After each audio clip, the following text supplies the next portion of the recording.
Hello, everyone. This is Ali Sertan from thinkagainproductions.com. Mystery number two regarding the Iran-Israel war. Now, there is so much going on that every day now, as far as news and all of that. So I want to kind of give the biblical perspective, but then I want to take you into like the ground as to how is it that all of this is manifesting in this season of history. So last time in my first mystery, I covered that there was an ancient architecture in the Middle East that was coming back to life as you know, it's very interesting. The Holy Spirit began in Jerusalem at the temple, by the way. That's where it actually came. If you're kind of familiar with early first century Jewish lingo, you'd understand that what the New Testament is saying is that the Holy Spirit actually descended in the temple, in the house of the holy. That was like a expression they had for it. Um, the Beit HaMishkan. And so from there, it went out, to all the nations. And now a lot of things are coming back to Jerusalem. The Jewish people are back. Jerusalem is back online. The West is retreating to some sort of a pre-Christian paganism, to its Roman origins. Perhaps now, with the rise of this new nationalism, we'll see the eagles of Rome unite because, when Rome destroyed Jerusalem, and scattered the Jewish people, the reverse happened to Rome. Rome got scattered into different heads, and now it may be coming back together. And the ancient Middle Eastern empires are rising, chief of which, of course, is Persian power, which started to rise at the end of the 19th century with the Qajar dynasty, which was a very weak dynasty, went down, and the Pahlavi dynasty came and started to bring Persian power up with the two Pahlavi kings of Shah. Then the Islamic Revolution happened, and then they extended out and built the Shia Crescent, which then brought them into war with Israel. But there is something of these ancient architecture that's coming up, and that's what was my first video, was to show you that there is an ancient architecture where all the empires cursed the Jews and were destroyed. The Persians blessed the Jews, and that led to not only a continuity of government, but also to an ancient debt. And you really have to watch the video to understand it, because I'm going to go to new things. But here's just a glimpse of the thinking that would have informed our first mystery. Just for fun, I'll show you this. Um, this is the Minister of Intelligence of the Say State of that when Israel. I must say that when I stood in the front of the wall in Jerusalem with Reza Pahlavi, and I know his background about Cyrus, and something changed in my soul, that it's now our turn. We must bring back this for the Persian people. We must help them to get out of all this horrible situation that they, I must say, So basically, she invited the crown prince of Iran, the Shah, to come and to Jerusalem in 2023. She's the Minister of Intelligence. And she said when she was standing by the Western Wall, she felt this idea come into her soul that Israel was going to return the ancient blessing that the Persians had given the Jews, and free the Persian people. What is what is that to do with the prophetic landscape? So let's put things on the wall. What are the passages that are being activated in this battle?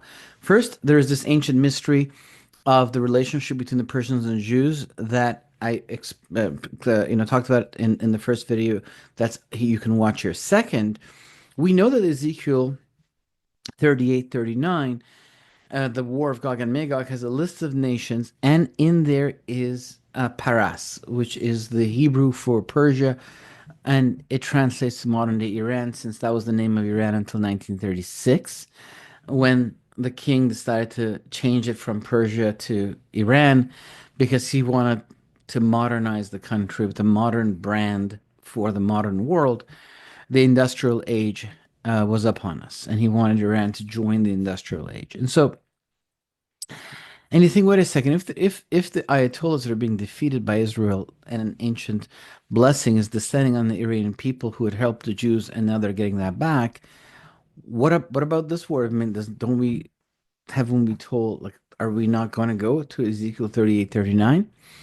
So what's happening is that the opposition forces of Iran, um, that want to replace the current regime, they are divided into, I would say, two main camps. One camp is pro-West and pro-Israel, and that camp is led by the crown prince, the son of the old king. He just went to Israel. He's is kind of your basic secular, liberal, democratic capitalist, and he likes Israel, and he's a Zionist, and he's a Zionist in not in the conspirational term, and like in the actual, like he believes in the Jewish state and the Jews having their own country. That just that basic definition of Zionism.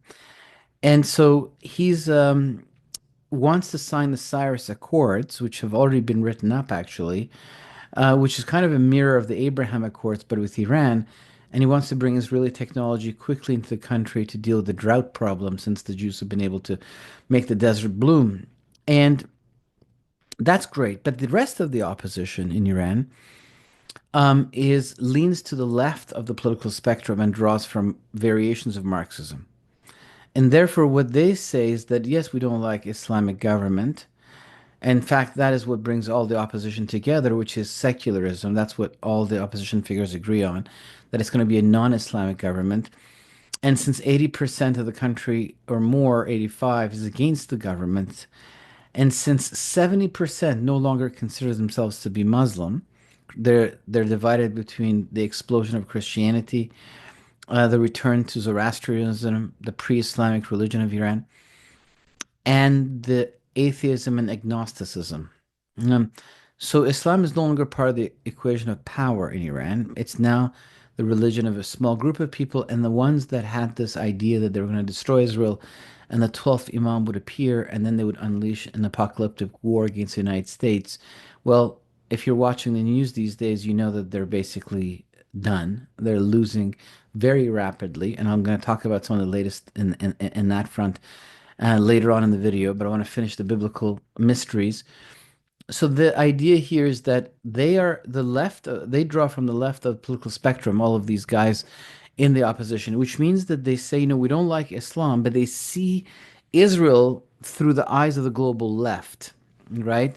So they're like, we don't like Islam, but we can't hide ourselves from the crimes of Israel. That's what they say. So they're not actually pro-Israel, even though they're against the regime.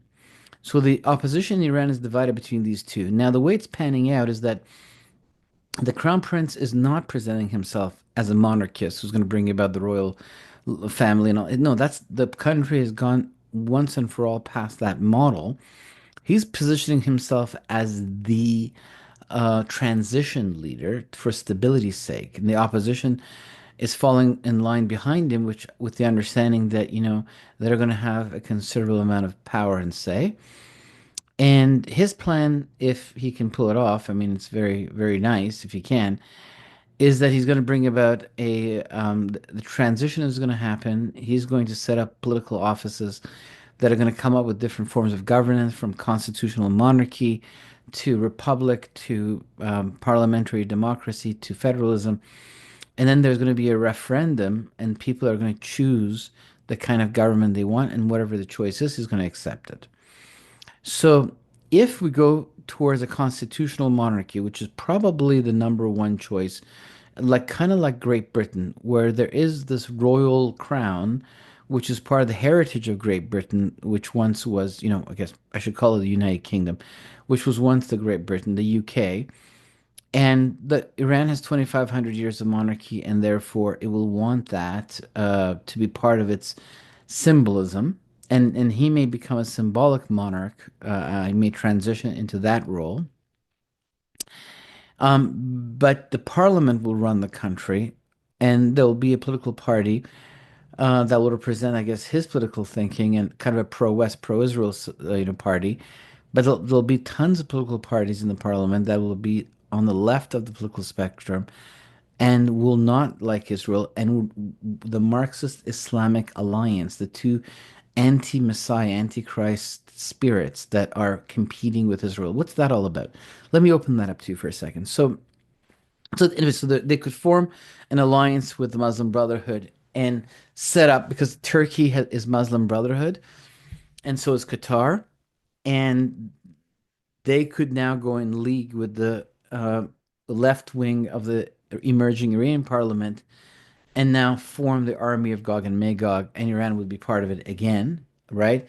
So even though there's a reprieve being given, even though people are being freed from a terrible and sophisticated dictatorship that uses a very extreme and fundamentalist form of Islam, and even though there is a massive spiritual awakening among the Persians concerning Jesus, for instance, um, and there would be a Sabbath of history. I know it's easy to watch the apocalypse, from your house in California, while sipping on something here, like I'm drinking some kombucha, like this. But you have to understand that people that are living in the middle of the birth pangs, they sometimes need a break, right? So there's a Sabbath of history, and light can shine, and of course Israel will emerge as a very important power after this victory, and people will get some time to rethink themselves, their lives, their understanding of God. I mean, there are people. They are the sons of Noah. They're part of the creation. They're made in the image of God. They're on their own spiritual search before the next birth pang takes over once the reshuffling is done. So in the midst of these, the ancient debt has been delivered. That the Persians blessed the Jews, which I opened up in my first mystery. That is now come and is being delivered, and that'll create change in Iran, which will free people, but also set up a new system. And I'm just saying this new system has in it a healthy number of left-wing people, and so, but at least it opens up a plurality of speech where different ideas and religions and Christianity and Israel and all that, all these mysteries can be spoken into the Persian mind. And of course, the West and free people learn about the free world, about, the Bible, about Israel, should align with essentially the political party that will represent the crown prince, because they are the ones that represent these aspirations. They're the pro-Israel, pro-West party.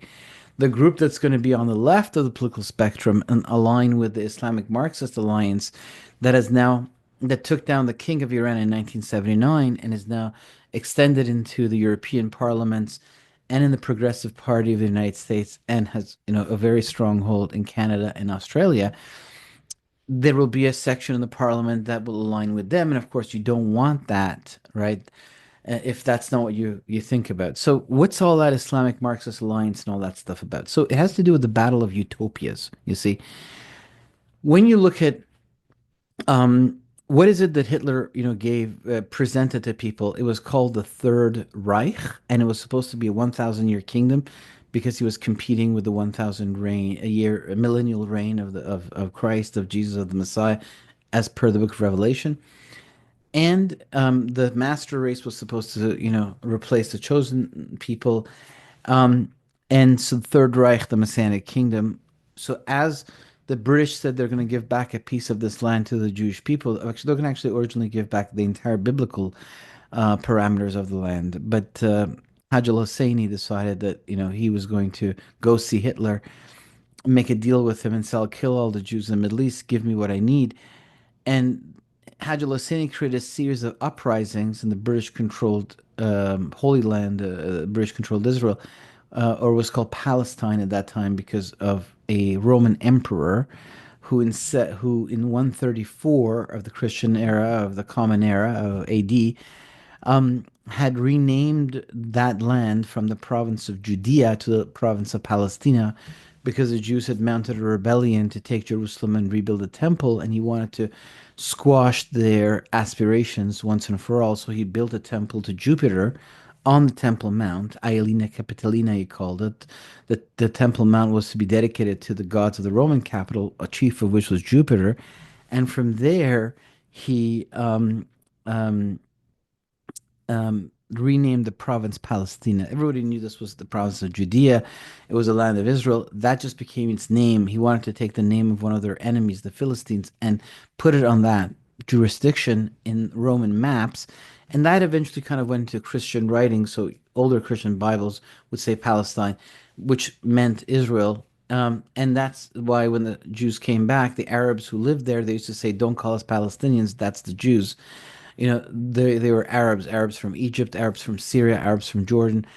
And so the whole idea here was that as God, the Balfour Declaration of 1917 that said the Jews were going to receive a piece of this land, the enemy went into work and the Third Reich rose, not only to stop it, but to replace it with an alternative utopia, not the Messianic kingdom, but the Third Reich.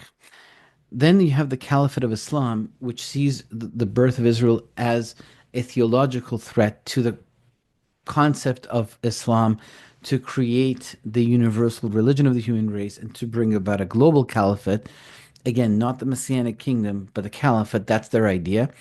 And then you've got, of course, the Marxists, who are a full blown religion in its early stages of deployment.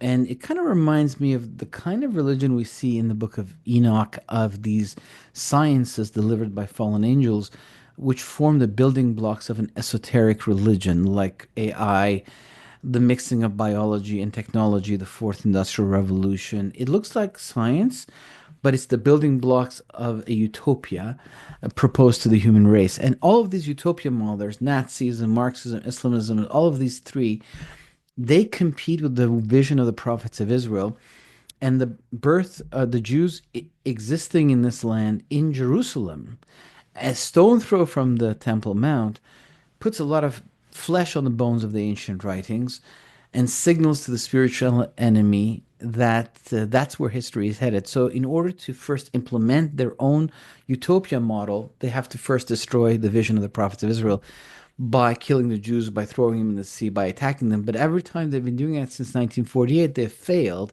and Israel has only grown stronger. Okay, so these are the birth pangs of the emerging of the messianic kingdom, of the kingdom of Christ. It's just that it's happening in the epicenter of the Middle East, very different from the way the majority of the church had imagined it as it began to, under the tutelage of Origen and Augustine, be pulled more and more in the direction of a spiritualized kingdom and of a heavenly reign alone, etc., etc. But that's the conversation for a different time. So the utopia models are what are clashing here. The utopias of these fallen angels and the word of God. They're clashing. They need to first destroy God's plan before they can implement theirs. That's the basis of the entire war. Okay. So even in Revelation chapter 12, you see the woman who gives birth and she then escapes and the dragon pursues her. That woman, which has, 12 crowns, is Israel. She gives birth to the Messiah and runs for 2,000 years, and the enemy's trying to destroy them so that the rest of the plan can't unfold. Um, and so when the idea comes that Israel is going to get a nation, the Holocaust happens in Europe, and then a version of the Holocaust led by the Mufti of Jerusalem unfolds in the Middle East, starting on the day of Pentecost in Baghdad in 1941. It's called the Farhud. They begin systematically killing the Jews there, and that leads to all of these Jewish people that have to leave the Middle East and go into this newborn country of Israel, in fulfillment of a prophecy in Isaiah chapter 11, verse 11, or that whole right there, because it talks about the countries from which God will call back the Jews, which are all Middle Eastern countries, and it says that God will set up an ensign, a sign, like Israel will have a flag, a sign for the nations to see, and for the second time. And this is the second time, of course. There was the Babylonian exile, and this is the Roman exile. So there is this, there was the Holocaust in the Middle East. And so as God begins the plan, the enemy says, I'm going to kill them all. But ironically, at that moment where the killing is about to happen, there's a great reversal where the enemies are defeated, the Nazis are hanging from the noose, while the Jews have a state, which is in fulfillment of prophecies in Isaiah 66 that suddenly overnight a nation is born, right? Isaiah 66, look it up. A nation is born overnight. So, how is that possible? So that's kind of what happens, is that the enemy tries to stop it, but then it backfires. So from then on, from 1948 till now, there's been a 77-year war, because now the enemy has to rally entire armies and nations, now the Jews have their own, to take the Jewish stronghold down of Jerusalem before it can continue the killing of the Jews worldwide, you see? So the program of Revelation chapter 12 to kill the woman has not stopped. They're the covenant bearers. They're an important piece of the story of redemption, even though I see that a lot of people in church don't quite understand that. It's its own conversation. And so that leads to the 77-year war. And what we saw on October 7th was followed by October 8th, which then created a global propaganda campaign to rally the various governmental jurisdictions against Israel by filling the world with an alternative narrative about the Jews and about Israel that comes from the Soviet Union's propaganda machine mixed with Islam. So the Marxist Islamist alliance is very real. That took the king of Iran down, has now spread to the rest of the world. Why? Because it is imbued with the spirit of the anti-Messiah, because it presents a different understanding of Jesus and a different understanding of the utopia that's ahead of us. Instead of the Messianic kingdom, it says we're going to create the caliphate, the Marxist utopia, and the Nazis, of course, have been done, but they fed into this whole thing in a major way. And I'm going to cover all of these things in my upcoming book. So the Marxist Islamic Alliance is right now going something that could still have a foothold in the future Iran that's emerging, the freed Iran, but not the Islamic part will be in Turkey and Qatar. The Marxist part will be in Iran. Irony of ironies. The Ayatollahs, they tried their, end of day plan where they're going to attack Israel, destroy it, and then Mahdi would appear, and then they would all, go ahead and um, what do you call it? Attack America. That was their idea. So they're setting things up. They believed that the destruction of Israel would bring about the appearing of their savior, and under his command, they would take on the rest of the world, the powers of global arrogance, they called it.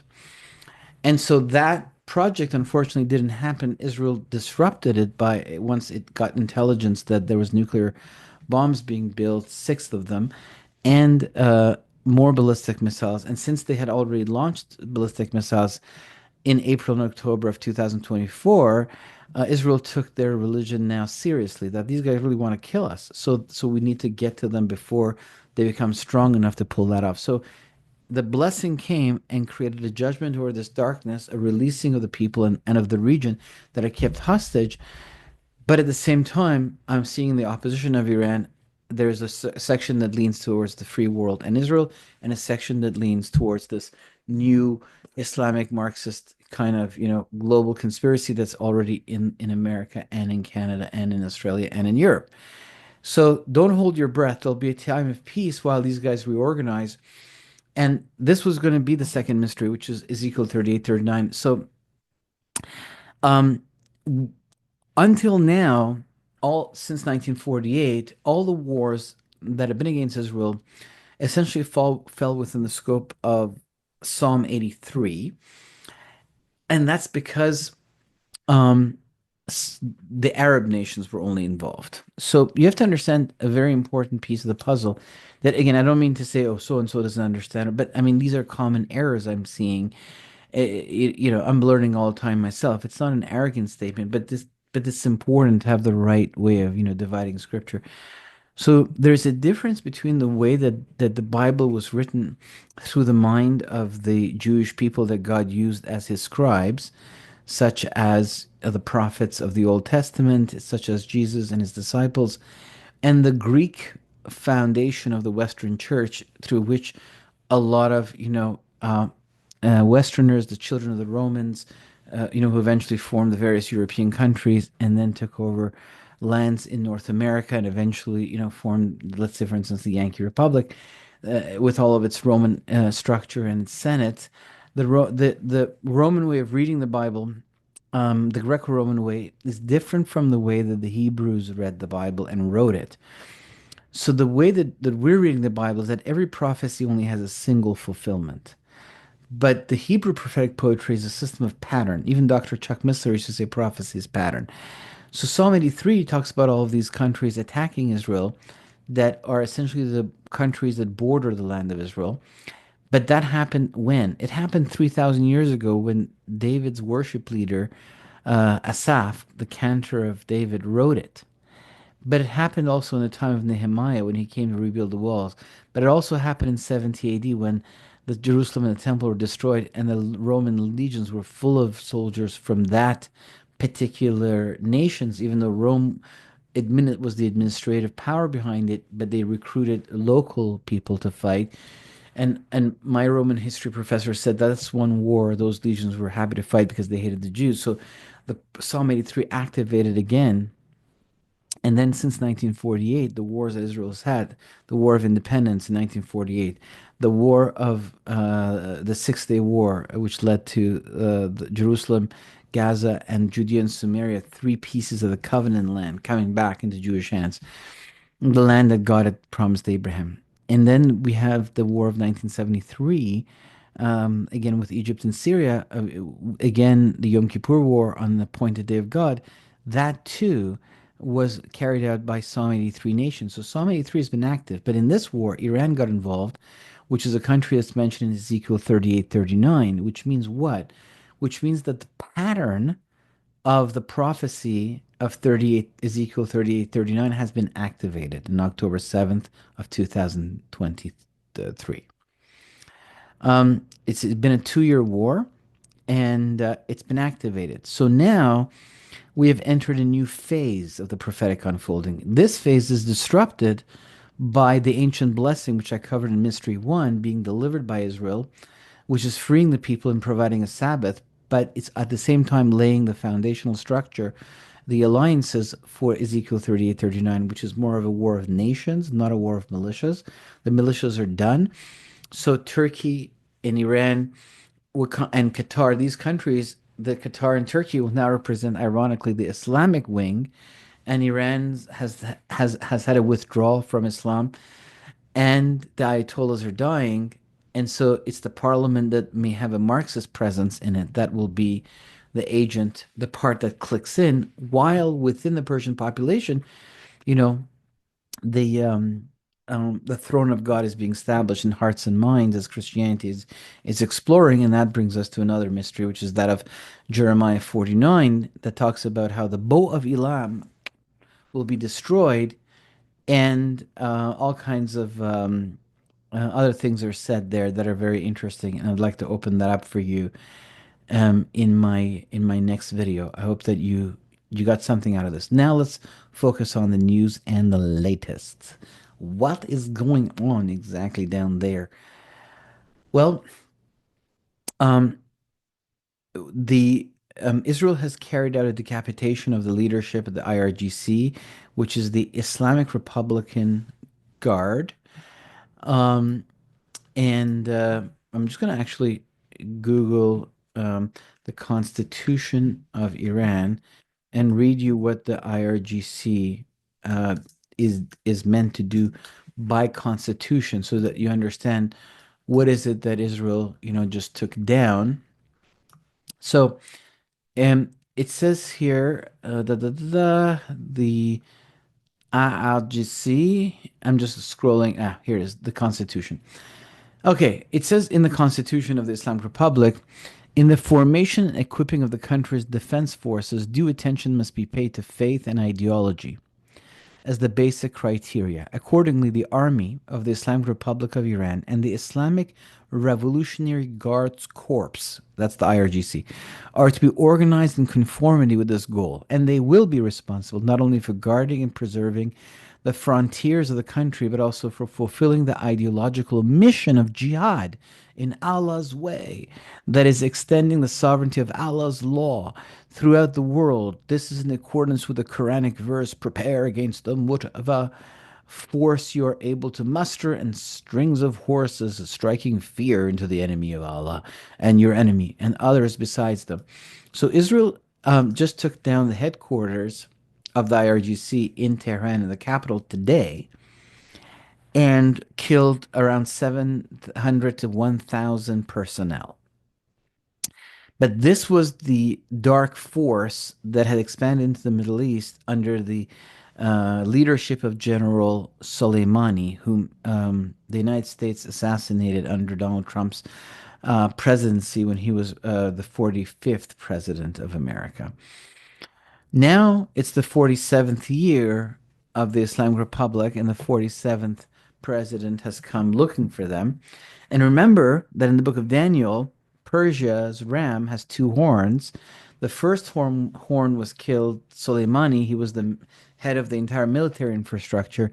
And now the second horn, Supreme Leader Khamenei, I believe he's been killed. We don't hear anything from him at all. First, he was in bunker. He put out a video, and now we don't hear a beep out of him. I don't find that to be natural unless he's dead. Okay, so I think he's been killed, and they're holding him back. So they're not telling their own people because they don't want to demoralize them in the middle of a war. I think him, his son, have both been killed.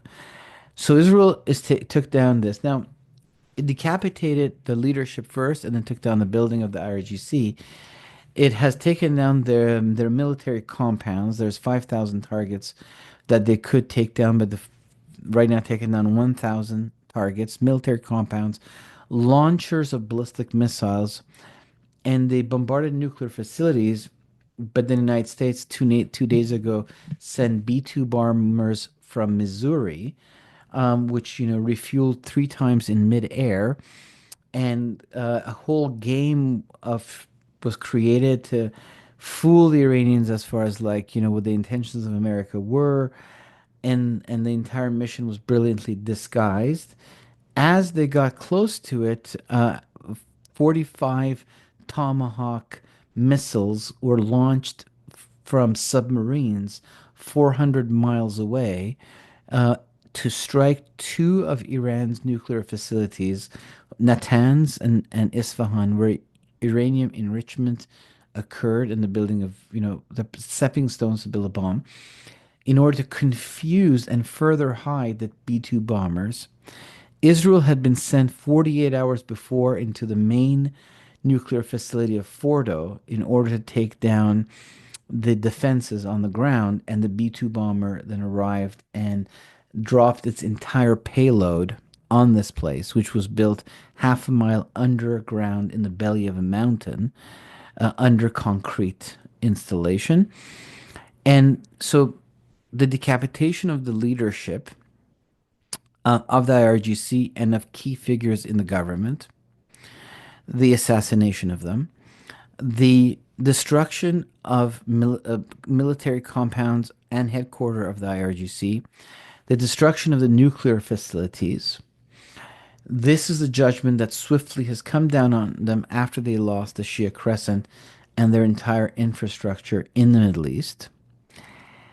And the helicopter fell from the sky. The president and the foreign minister, who were speaking against Israel very badly, they went to Azerbaijan to inaugurate a dam, the opening of a dam. He then spoke there against Israel, got in a helicopter, and the helicopter fell from the sky.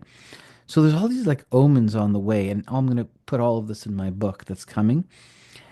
And so you can see for yourself the miraculous nature of the war.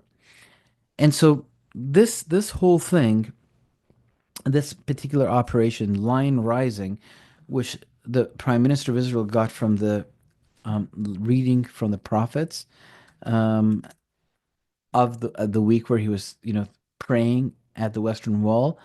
Um, I'm just see if I can find the exact passage for you. So he took this um, oh, he called it Operation Lion Rising, which he took from a verse from the prophets in the reading that week. 10 days before the attack, he went and he prayed, and then he wrote Lions Rising, that verse on a piece of paper, and he put it in the wall. And then 10 days later, he launched an operation by that name. But it just so happens that the older flag of Iran is a lion rising with the sun. And so it's as though there is this idea that it was always about shifting, the power structure, not just securing Israel. So Israel began to bombard targets that were not related to its own security. Today they hit the main prison that holds all the political prisoners. They destroyed the front door so people could leave if they wanted to. And these are leaders of political reform movements in the country. The day before today, yesterday, they struck the main cyber security offices, which is a notorious office that searches everyone's cell phones in the country, and in order to make sure you're not saying anything too bad against the government. Um, so again, this was an internal thing. And then before that, they destroyed the headquarters of the police. So they're taking out um, essentially things that would could push any uprising down. So clearly, and when you look at Germany's chancellor today said, yes, we're totally okay and grateful for what America and Israel are doing. France hasn't said anything. England, nothing. Russia and China, their allies, nothing. So it's clear that Israel's victories in the Middle East changed the political calculus of the world order. That Obama had made a deal with Iran and with the Muslim Brotherhood when he went to Egypt, and made a deal with Morsi, the president of Egypt, who happened to be the leader of the Muslim Brotherhood, because both the Islamic Republic and the Muslim Brotherhood had divided the Middle East up between themselves and controlled many countries.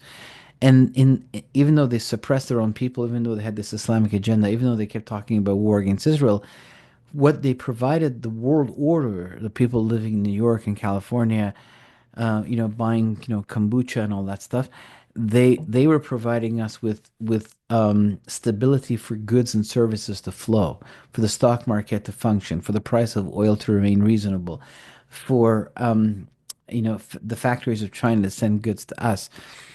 And as a result, the America just for regional governance had made a deal with both of them, and that's why when the protests happened in 2009 in Iran, Obama never sent a support for the protesters, and the JCPOA, which was this economic deal with a nuclear ribbon that allowed Iran to sell energy, um, that Obama negotiated on behalf of many also energy players in America. That deal that Trump tore and pulled out of was a consequence of the deal Obama had made with Iran. Now, when Israel disrupted the Shia Crescent and destroyed, Hezbollah and Gaza and Hamas and the fall of Damascus in 11 days, it destroyed the infrastructure these guys had created, A, for their own war against Jerusalem, but B, to provide regional stability over an entire region, and for the world to pay them for it. They lost that. And then internally, the economy is collapsing. They have no support at all, and they can't fix it. And therefore, they can't even run the country. And it's a very important, place, this country. It's in the imperial structure of Nebuchadnezzar's dream. It is also between Asia and the Middle East. It's at the crossroads of continents. It has the world's second largest resources of LNG gas. It has the third largest resources of oil. So there can be chaos there. And so I think that the world order agreed that their time had come, and that's why everyone has withdrawn from them. And that's why all of this, what we've been hearing from the beginning of the war with Gaza, Israel don't do this, Israel is bad, Israel this, Israel that, don't defeat the Muslim Brotherhood, don't defeat those who have taken your people hostage and keeping them in the hole, don't defeat those who have come against the plans of God to bless the world. This darkness that was coming in Israel, we're not hearing it at all right now. There is no president, prime minister, leader of the global power saying a peep against it. In fact, Israel, the day before yesterday, received 14 airplanes full of military aid. The Chancellor of Germany today said that Israel and America are making the world safer, and therefore the media doesn't get any sound bites to run with. So everyone is on board. The time of these guys has come. Like Daniel says to that after he receives the mystery of the dream of Nebuchadnezzar and what it means, he says that God is the one that changes the signs at the times, and lifts up kings and brings down kings. It's in Daniel chapter 2. God is the one that chooses the rise and fall of kings. So their time has come. Judgment is being delivered for the evil they've committed against their own people and region and attacking Israel on one of God's appointed days, October 7th, 2023.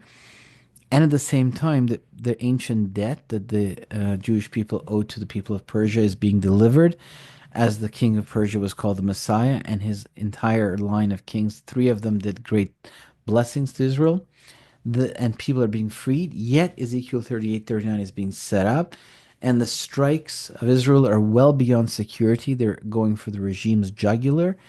The crown prince, the son of the last king, he right now is in conversation with the Congress, with the United States, with European powers, and China and Russia, and he may become the transition leader. What we're expecting from here is a trigger that will get the people to come in the street, and at that point, Israel will launch its intelligence operations to exasperate the situation and create confusion and go against the regime in a major way.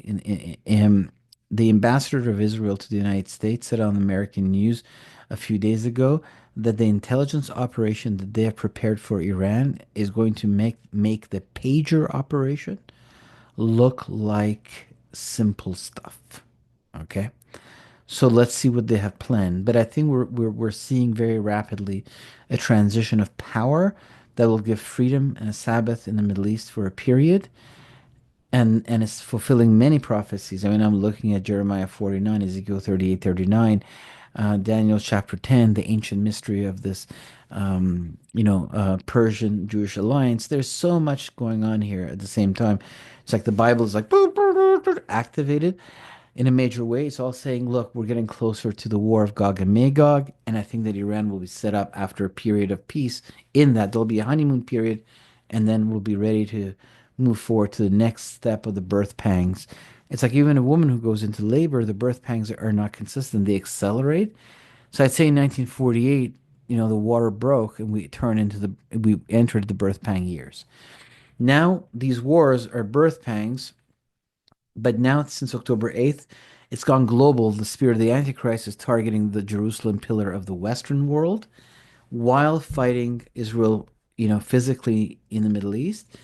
And even though Israel has defeated the Islamic Shia crescent and defeated the Ayatollahs and freed people, the opposition in Iran is setting up partly to be pro-West and partly to be pro-left, and can easily hook into this global Islamic Marxist alliance and be part of the next wave of birth pangs, Ezekiel 38, 39.